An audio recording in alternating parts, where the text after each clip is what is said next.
नमस्कार, मैं हूं प्रतिमा पांडे और आप देख रहे हैं V9 न्यूज। देश और दुनिया की तमाम छोटी बड़ी खबरों के साथ चलिए शुरुआत करते हैं खबरों का सिलसिला। कार्यकारी अधिकारी नगर परिषद राजौरी द्वारा इस सेराज अहमद मलिक सामाजिक कार्यकर्ता और राजौरी क्षेत्र के अन्य आम लोगों के साथ अनियमितताओं और दुर्व्यवहार के बारे में अब ईओ एमसी राजौरी यूसुफ से संपर्क किया गया तो उन्होंने कहा कि ठेकेदार द्वारा निष्पादित परियोजना का रखरखाव करना ठेकेदार का कर्तव्य है। ईओ ने बताया कि जब उक्त व्यक्ति ने उन पर भ्रष्टाचार का आरोप लगाया तो मैंने आपत्ति जताई और उनसे अपनी बात कहने का तरीका सुधारने को कहा गया है।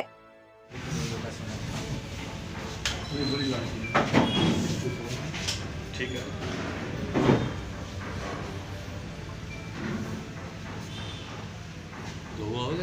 हाँ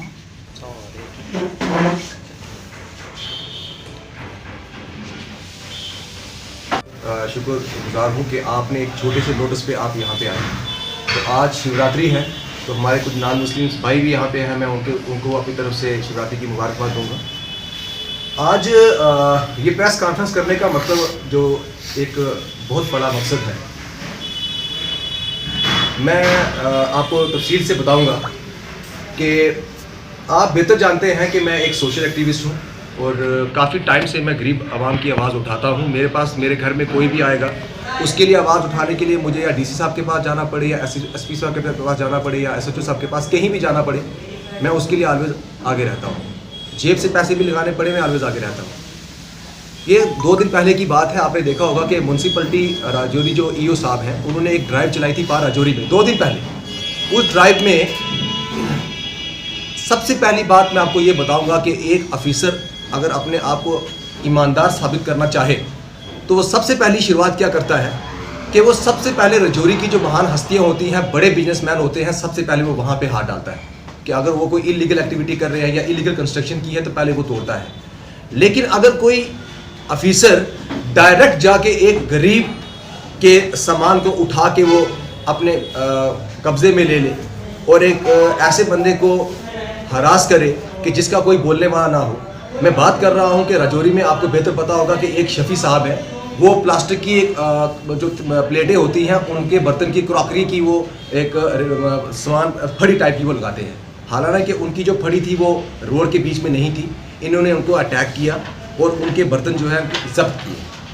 अफसोस की बात है उनकी बीवी मेरे घर आई परसों शाम को, उसने मेरे को रिक्वेस्ट की कि मलिक साहब इस तरह मेरे बर्तन जो है वो ईओ साहब ने उठाए हैं। मैंने कहा कोई बात नहीं, मैं ईओ साहब से बात करूंगा। कल शाम का वाक़या है, मैंने ईओ साहब को मैंने फ़ोन किया। मैंने बोला कि जनाब मैंने आपको 3-4 कॉलें की थी, ईओ साहब आपने मेरा फ़ोन नहीं पिक किया। तो कहने लगे मैं कहीं बिजी था। मैंने कहने लगे जी हाँ जी हुक्म। मैंने कहा जनाब ये शफी साहब के बर्तन आपने उठाए हैं। तो मैंने कहा जनाब वो गरीब आदमी है, राजौरी पूरी को पता है कि वो इतना गरीब है कि उसके पास एक टेबल तक भी नहीं है बर्तन लगाने के लिए। वो गली के बीच में ही बर्तन लगाता है, जो गली रोड के अंदर है, बाहर नहीं है। तो मैंने कहा जनाब रिक्वेस्ट है कि आप उनके बर्तन वापस दे दें। मुझे ईओ साहब कहने लगे कि सबसे पहले तू मुझे बता कि तू कौन होता है मेरे खिलाफ कमेंट करने वाला। कमेंट क्या था? जेके मीडिया में जो वीडियो अपलोड हुई थी, तारा साहब ने की थी, उसमें मैंने लिखा था, जब मैंने गरीब की जब वो वीडियो देखी तो मुझे बर्दाश्त नहीं हुआ। मैंने लिखा mister EO I will show you a real show of Rajouri. मैंने उनके साथ कोई मिसबिहेव नहीं किया, कोई गलत बात नहीं कही। जब मैंने कहा कि ईओ साहब आपने गलत किया तो मैंने कमेंट किया, कमेंट करना मेरा राइट है। वो बंदा मुझे आगे तू तलाक पे और गाली पे आ गया। गाली क्या? बस स्टैंड की, राजौरी सलानी बस स्टैंड की वीडियो मैंने on the behalf of myself as a social activist मैंने वीडियो बनाई थी, वो चली, बस स्टैंड शिफ्ट हुआ। छपरिया में एक पेट्रोल पंप के सामने, एक स्कूल के सामने एक गड्ढा पड़ा था, मैंने वो वीडियो बनाई, उसका भी मसला हल हो गया। आप मीडिया वाले भी वहाँ पे आए। उसके बाद एक वीडियो मैंने और बनाई, लोगों का लाइटों का इशू था। मुझे लगता है कि ईओ साहब ने वो पर्सनल ले लिया है। अगर वो पर्सनल ना लिया होता तो शायद ईओ साहब मेरे साथ इतनी गंदी लैंग्वेज से बात ना करते। अब ईओ साहब का मेरे साथ क्या मसला है ये मुझे नहीं पता। एक ऑफिसर को ऐसी लैंग्वेज इस्तेमाल नहीं करनी चाहिए। सबसे पहली बात यह है कि राजौरी में जो डीसी साहब हैं, डीसी साहब एक बड़े काबिल तरीन और बड़े ईमानदार ऑफिसर हैं। आपने भी देखा होगा कि इसके पहले भी बड़े ऑफिसर आए, लेकिन आजकल जो चर्चा में है वो नए डीसी साहब हैं हमारे। मेरे डीसी साहब से रिक्वेस्ट है कि अगर आपने ईओ राजौरी के खिलाफ एक्शन नहीं लिया, जो लैंग्वेज उन्होंने मेरे खिलाफ इस्तेमाल की है, तो हम सोचेंगे कि रजौरी के अंदर जो ईओ द्वारा जो इलीगल कंस्ट्रक्शन जो फ्लड जोन एरिया में जो 1 महीने में जो कंस्ट्रक्शनें हुई हैं फ्लड जोन एरिया में, जिसका कोई साइड प्लान नहीं है, वहाँ लैंटर पड़े हैं, वो परमिशन किसने दी। फिर हम ये सोचेंगे कि एडमिनिस्ट्रेशन साथ होकर काम करवा रही है और लोगों को भी ये लगेगा, अगर डीसी साहब ने ये एक्शन लिया तो लोगों को लगेगा कि वाकया रजौरी के अंदर कोई काबिल तरीन अफीसर बैठा है जो मतलब अफीसर जो बदतमीजी करता है उसके खिलाफ उन्होंने एक्शन लिया, तो लोगों का एतमाद भी डीसी साहब जीतेंगे। लेकिन अगर डीसी साहब ने इसके खिलाफ कोई कार्रवाई ना की, मैं बतौर एज अ सोशल एक्टिविस्ट आज तो मैंने एक छोटे से नोटिस पे मैंने 5-10 लोग ही बुलाए हैं। अगर मुझे लगा कि डीसी साहब ने कोई एक्शन नहीं लिया और ईओ रजौरी को सस्पेंड नहीं किया, उसके खिलाफ कार्रवाई नहीं की, तो मैं रोड प्रोटेस्ट करवाऊंगा। कम्युनिटी सेंटर आपने ये जो वॉशरूम जो है वो डनीलहार मस्जिद में आपने बनवाए थे, वो कंप्लीट हुए थे, उसकी पेमेंट आपको हो गई थी? 2021 में मैंने वो कंप्लीट करवा दिया था, 2025 में उसकी मेरी पेमेंट हुई है।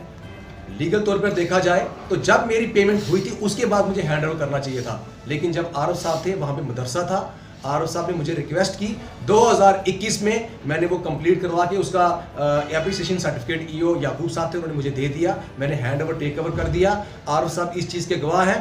वहाँ पे बीइंग अ मुस्लिम मदरसा था, वहाँ पे टाइल का काम मैंने अपनी जेब से करके दिया है, वहाँ पे चारदीवारी जो ऊपर से ग्रिल लगानी थी वो काम मैंने जेब से कर दिया है। उस मसले का इस मसले से कोई लेना देना नहीं है, वो काम अपनी जगह पे है, ये काम अपनी जगह पे है। मुझे इस मसले में ना ईओ साहब के साथ मेरी कोई पर्सनल रंजिश है और ना मेरा उस मसले में मैटर में कुछ है।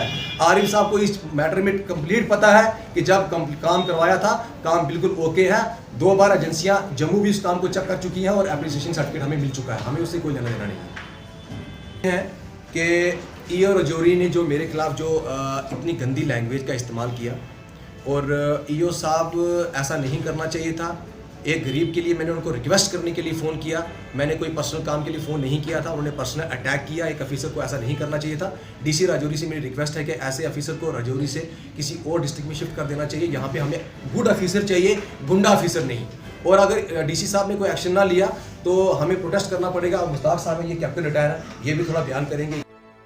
देखिए, सबसे पहले मैं आप सबको हैप्पी शिवरात्रि बोलता हूँ। देखिए, ऐसा है कि हमारा स्वच्छ सर्वेक्षण चल रहा है 2024, जिसमें हमारा जो एक स्पेशल ड्राइव चलती है क्लीनिंग की, कम्युनिटी टॉयलेट्स की, जो गार्बेज वाले।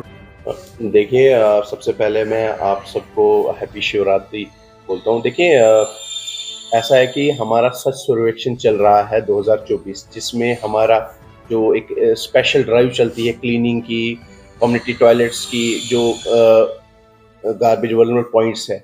इसी स्वच्छ सर्वेक्षण के अंदर हमारा कम्युनिटी टॉयलेट्स और पब्लिक टॉयलेट्स की क्लीनिंग होती है, स्पेशल क्लीनिंग।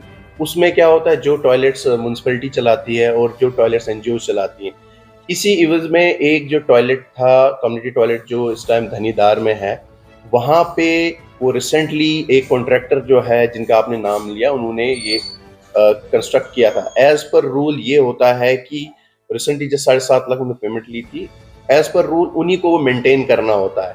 देखें, जो मेरा उनके साथ ये था कि जो कम्युनिटी टॉयलेट है वो बिल्कुल बुरी कंडीशन में है, उन्होंने उसकी ना रिपेयर की थी ना मेंटेनेंस की थी, उसी के रिलेटेड उन्होंने ये टॉपिक उठाया। बाकी जो उन्होंने ये बोला है उसके रिलेटेड टॉपिक ही नहीं है, वो हमारा रूटीन वर्क है, वो हम करते हैं। क्या कहेंगे सर? बात ये है कि जब मैंने उनको कम्युनिटी टॉयलेट को ठीक करने के लिए बोला था, जो कि उधर मदरसे में है, जो हमारी एक सेंटर की टीम आ रही देखनी, जो कि एज पर रूल उन्हीं को ठीक करना है, लेकिन वो ठीक नहीं, उस चीज़ को डाइवर्ट करने लग गए और फिर वो इल्ज़ाम तराशी करने लगे, आप कुछ ये करते हो, किसी से ये पैसे लेते हो। तो उसके बाद कुछ वर्ड्स हुए होंगे एक्सचेंज, लेकिन वो इस चीज़ को डाइवर्ट कर रहा है कि कम्युनिटी टॉयलेट जो उसने बनाया रिसेंटली 1-1.5 महीने पहले आप 7.5 लाख रुपए की पेमेंट लेते और पूरे टाउन में सबसे बदतरीन कंडीशन में आपका वो कम्युनिटी टॉयलेट है, तो उसका जवाब देना ही है ना। उसका तो जवाब आप एज पर रूल आपने एग्रीमेंट किया हुआ है, आपने पेमेंट्स ली है, तो आप काम नहीं करोगे तो हमारा तो नेचुरल सी बात है, गुस्सा भी होगा और नेचुरल सी बात है, हम तो अकाउंटेबिलिटी और रिस्पॉन्सिबिलिटी मांगेंगे।